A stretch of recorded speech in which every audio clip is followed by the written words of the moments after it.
Melissa, have you finished your health check yet? Are there any results? I've been anxiously worrying about you all day, unable to concentrate on work. I've checked everything. I have the results, but I don't really want to discuss it right now. I need some time to compose myself. Why are you shutting me out? Are the results not good? Just tell me, and we'll face it together. Well, I have breast cancer. And they said it's an advanced stage, spreading rapidly. The doctor insisted on immediate hospitalization because it's becoming dangerously life-threatening. Oh my god. How advanced is it? How far has it spread? Can we treat it right away? Will you be okay if you undergo surgery now? Joseph, I'm in complete disarray. The doctor mentioned further tests are necessary to determine my survival rate. If you want to leave now, then go ahead. I'll sign the divorce papers. If you keep hesitating, I fear I won't find the strength to leave you later. What are you saying? Why would I abandon you? Don't tell me it's too late to save you. No, there's still a chance for me, but the treatment could be prolonged and incredibly exhausting, possibly lasting several years with substantial financial costs. I'm just afraid you won't be able to handle the immense pressure and the troubles that may come along. No, sweetheart, don't think so poorly of me. Haven't the past 2 years of love and 1 year of marriage shown you my commitment? I accept it all, and I'll stand by your side no matter what happens. So let's face this together, openly. Joseph, thank you. Well, here it is. It appears the cancer is even more advanced than I thought. Preserving breast tissue might be challenging. The doctor mentioned a mastectomy, chemotherapy, and radiotherapy is necessary for my survival, which means I won't be the same as before. Honey, I'm not an expert, so I'll scour the internet for more information. Maybe the way I phrase it isn't accurate, but does that mean they'll remove your breast tissue? Yes, exactly as you said. Well, if I'm fortunate, they won't have to remove all of it, just a portion. I can't even begin to imagine it. What's going to happen? Will your breasts just change? It's hard to say for sure, but it's likely that their shape will be affected. They might become asymmetrical or even lose their natural appearance. I'm sorry if it turns out that way. No, I should be the one apologizing. It's my negligence that has led to this critical situation. I should have taken you to the doctor when you first mentioned breast discomfort 2 months ago, but I've been too consumed by work to be there for you. It's all my fault, Melissa. I'm deeply sorry for failing you. No, please don't blame yourself. This isn't your fault. Are you concerned about how this change will affect your attraction to me? I understand if you find it difficult to accept. Don't say that. I didn't marry you for your physical appearance, Melissa. I don't care how your breasts look. My love for you is far deeper than that. But there's something else, Joseph. The doctor advised against getting pregnant during the treatment because it could harm the baby due to the medications involved. This means our dreams of having a child might have to be postponed indefinitely. Can you handle that? If you feel it's too much to bear, I'm willing to leave so you can find a partner who can give you everything. If I wanted someone perfect, I wouldn't have chosen you. You're the most important person in my life, and I don't care if we can have biological children or not. All that matters to me is that we face this together as a team. If we can't have our own children, we can explore other options like adoption. Our love can still create a beautiful family. Joseph, your unwavering love gives me strength. Thank you for being by my side. Now I can face the upcoming surgery with newfound courage. And knowing you're not alone makes me feel stronger too. I thank God every day for bringing you into my life. I'm grateful to have you as my husband, Joseph. I love you more than words can express, my dear. Now, take some rest and get ready for our date tonight. I'll take you to our favorite restaurant, where we can cherish each moment together. Yes, Joseph. I look forward to it. Hey, Melissa. I heard from Joseph. He just stopped by my house and told me about your condition. Since he has to go on a business trip for a few days, he asked me to take care of you. Do you really have breast cancer? Why didn't you tell me anything? Oh, hi, Mom. Lately, I've been feeling tired and busy with all the medical appointments and preparations for my surgery, so I haven't had a chance to inform anyone. Besides, it's not something I want to share as good news. You don't sound like yourself. I can sense your nervousness, sadness, and sensitivity. Does this mean your condition is severe? Well, if we want to be optimistic, I can say it's not too bad, but it's also not great. Surgery always carries risks, and the thought of scalpels in my breasts naturally makes me nervous. They're an important part of my identity as a woman. Really? Sometimes I forget that you're a woman too. You don't behave like a lady, or a good daughter-in-law. Especially when you make my son do household chores that should be your responsibility. Mom, what are you talking about? Which chores are specifically assigned to me? In our household, we share the housework equally. Oh, really? But every time I visit your house, I always see my son doing all the household chores. Whenever I come over, it's Joseph who's cooking while you're sitting and relaxing. Or he's folding clothes while you're fast asleep on the bed. You don't fulfill your duties as a wife or a woman in this family. I think if you have surgery to remove your breast, you might as well become a real man. Mom, did you forget that you said you didn't want to eat my cooking anymore? That day I came home from work and rushed to the kitchen to cook dinner. But after you tasted one spoonful, you said the soup was too bland and looked like vomit. To please you, I added salt. But then you said it was as salty as seawater and I ruined the soup. Since then, I've stopped cooking for you. As I said before, both Joseph and I work and we agreed to divide the household chores. Usually I handle laundry, and Joseph takes care of ironing and folding. Sometimes appearances can be deceiving. Those tasks are typically meant for women, but I can't force my husband to do them. My son is exhausted from work, and you still make him do more? Mom, it's because you constantly scrutinize and criticize everything that he and I had to move out and live separately. I'm exhausted and I don't want to continue arguing with you. If you don't have anything else to say, I'll talk to you later. Oh, don't be mad at me. It was just a joke. You shouldn't take it so seriously. But I am genuinely worried about you. Are you referring to the surgery? The doctor has assessed my condition, and the success rate is quite high, so there won't be any major risks to my health. I'll be fine. However, after the surgery, I'll still need to take antibiotics and have regular injections, just to minimize the risk of cancer reoccurring. No, it's not about the surgery. I'm worried about your marriage with my son. You don't have to worry about us, Natalie. Our relationship is still strong, and Joseph loves me unconditionally. There's no reason for your concern. That's what I've always feared. My foolish child. Always thinking of others before himself. Shouldn't he be looking for someone else? Someone without all these complications? Mom, I don't appreciate any of these jokes at all. Joseph has made it clear that my appearance or any physical changes won't affect his love for me. Oh, come on. You know Joseph is just being kind. What about when reality hits? After the surgery with your changed appearance, it won't be as appealing, even though I never found you attractive to begin with. And Joseph, attending corporate parties, needing a beautiful companion, will he still be satisfied with you then? I can dress in a way that hides any changes, and I can wear supportive undergarments.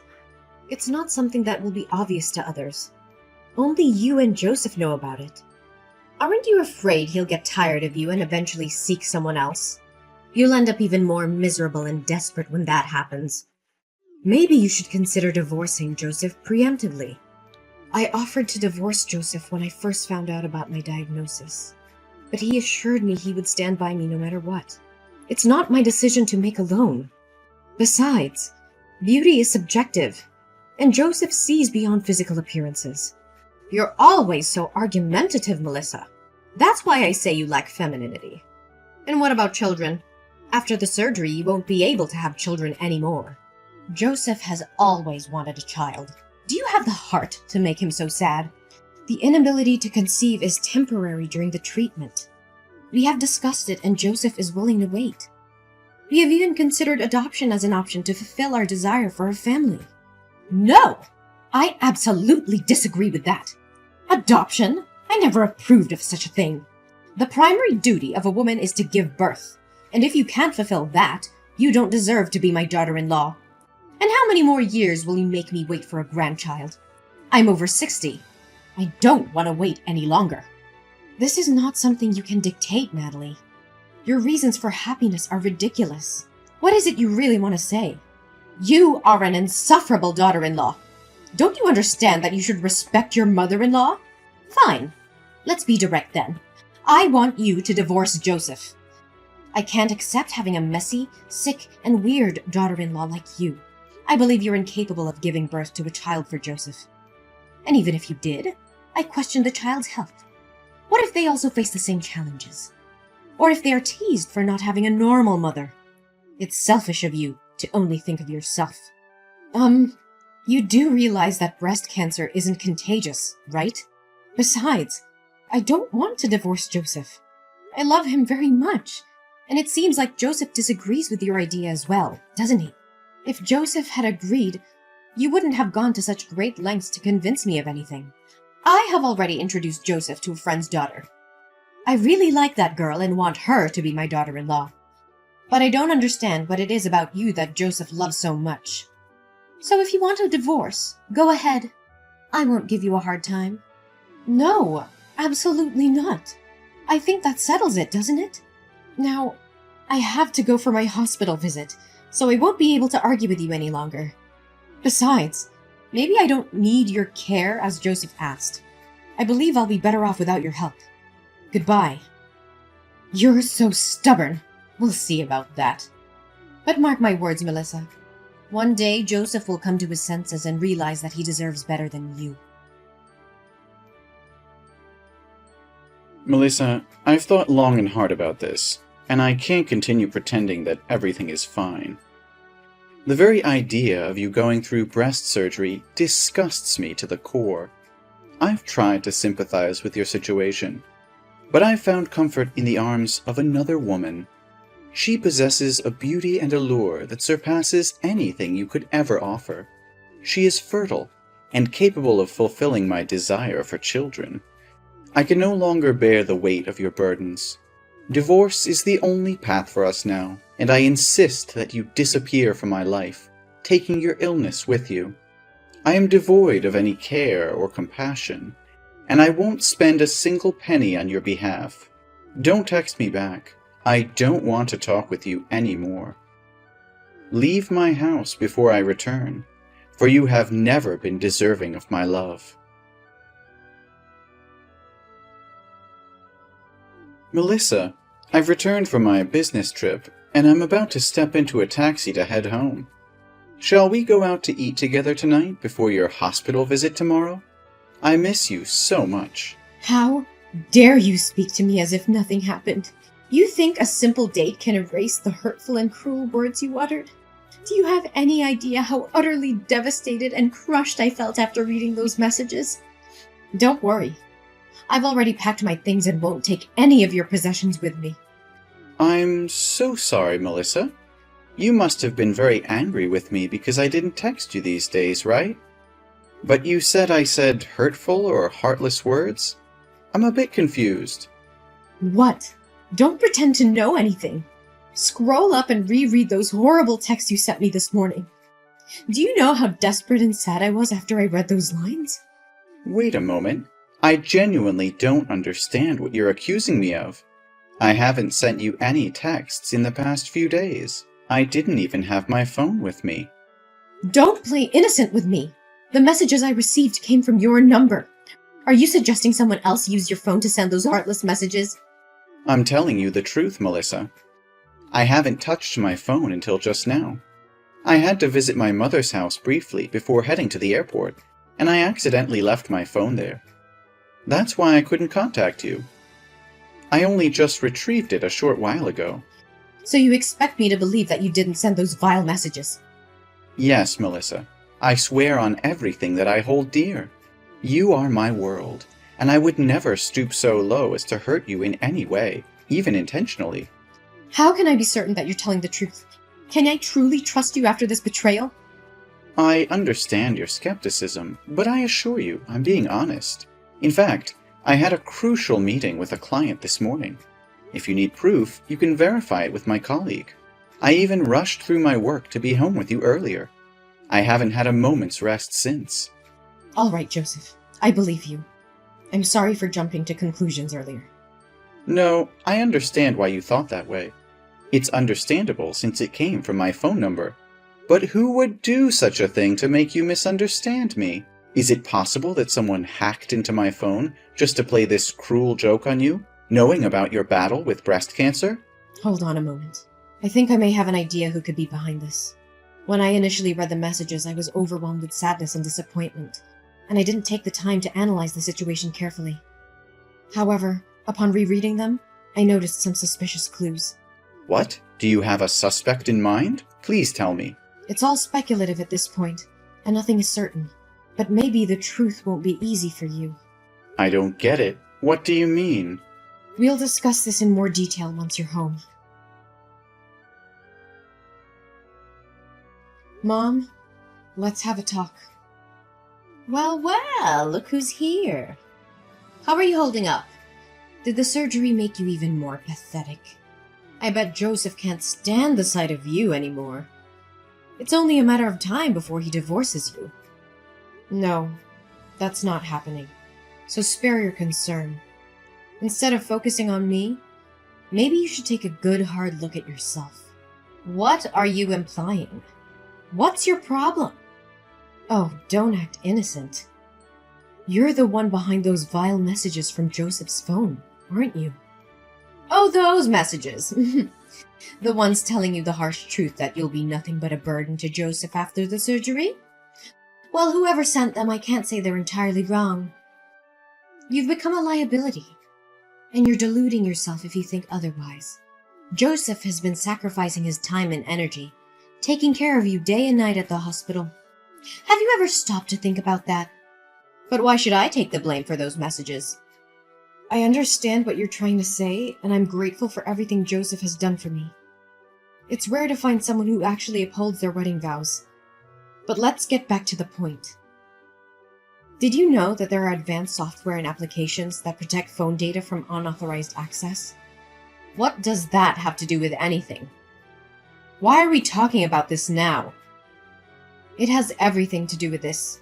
Joseph left his phone at your house, didn't he? Because of the confidential company information on his phone and the previous security breach, he installed a special security application linked to my phone. So what? I still fail to see your point. Well, this application utilizes facial recognition every time the phone is unlocked. And guess what? The person who sent those messages entered the wrong password repeatedly until they finally entered my wedding date correctly.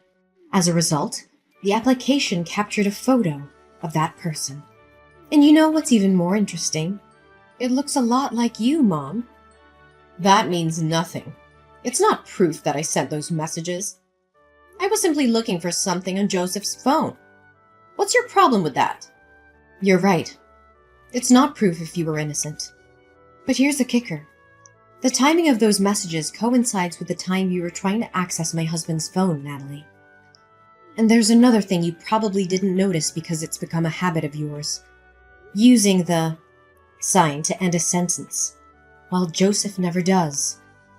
You call that evidence? It's utterly ridiculous. Yes, it may not be definitive proof of your guilt, but it's substantial enough for me to take legal action against you for impersonation and the defamation of my career. I've already reported the incident to the police. If you're innocent, there's no need to be afraid. If the real culprit is you, I will offer you a sincere apology. What? Why would you involve the police in such a trivial matter? You're blowing this way out of proportion. It may seem trivial to you, but it's a serious violation of my privacy and emotional well-being. I won't allow someone to harass me and spread malicious lies without consequences. This isn't just about the messages. It's about the betrayal and the intent behind them. I won't tolerate such behavior from anyone, not even family. I can't believe you would go to such lengths over a misunderstanding. You're being unreasonable and exaggerating the situation. We're a family, Melissa. We should be able to resolve our issues without involving the police. Are you suggesting we handle this matter within the family? Do you admit that the culprit is someone within our own home? Is it Jason? Should I confront my father-in-law about this when he visits me at the hospital? What? Is Jason there? No, you can't tell him! I'm sorry, but it's too late for that. I've already exposed your actions. I told them everything. And you know what? Jason is disgusted by your cruelty and heartlessness. He wants a divorce, Natalie. He no longer wants anything to do with you. And Joseph decided to cut ties with you too. We're no longer a family. Melissa, please, I beg you to help me. I can't bear the thought of losing Joseph and Jason. They're my world, my everything. I'll do whatever it takes to make things right. I'll grovel. I'll beg. I'll do whatever they want. Just please convince them to forgive me. I can't live without them. Natalie, your actions have caused immense pain and shattered the trust that Joseph and Jason had in you. Rebuilding that trust will not be easy, if it is even possible. You must understand the gravity of what you've done. It'll take more than empty promises and desperate pleas to mend the bonds that have been broken. I will do whatever it takes, Melissa. I'll prove to them that I've changed, that I'm no longer the person who inflicted such pain upon you. Please, I'm begging you, give me this opportunity to make things right. I can't bear the thought of losing my family forever. It's ironic, isn't it? You don't want to lose your own family, yet you are willing to destroy mine. Begging me in vain won't change the fact that you have to face the consequences of your actions. So instead of staying there, begging for forgiveness, I suggest you prepare yourself for the legal proceedings ahead. You'll have to answer for both insulting me and seeking a divorce from Jason. My determination to seek justice prevailed as the legal proceedings unfolded. The court recognized the gravity of Natalie's actions and the immense damage she had caused. Natalie was ordered to pay substantial compensation for her deceitful behavior, a financial burden that would weigh heavily on her for years to come. Furthermore, the truth about Natalie's manipulation and cruelty came to light, leading to a devastating consequence for her marriage. Jason, deeply hurt by her actions and unable to reconcile with the betrayal, made the difficult decision to end their relationship. Natalie found herself facing not only financial ruin, but also the loss of her family. Joseph, too, could no longer bear the weight of Natalie's deception and the pain she had inflicted upon me. He chose to sever all ties with Natalie, recognizing that her actions were irredeemable and incompatible with a healthy, loving relationship. On the other hand, my resilience and unwavering spirit allowed me to overcome the challenges I faced. As a cancer survivor, I found solace in the love and support of Joseph, who stood by my side throughout the tumultuous ordeal. Together, we created a new chapter in our lives, filled with happiness, growth, and a profound appreciation for the bond we share. My strength and triumph over adversity inspired others facing similar struggles, and I became an advocate for cancer survivors, offering comfort and guidance to those in need. My journey of healing and personal growth served as a beacon of hope for those who face their own battles.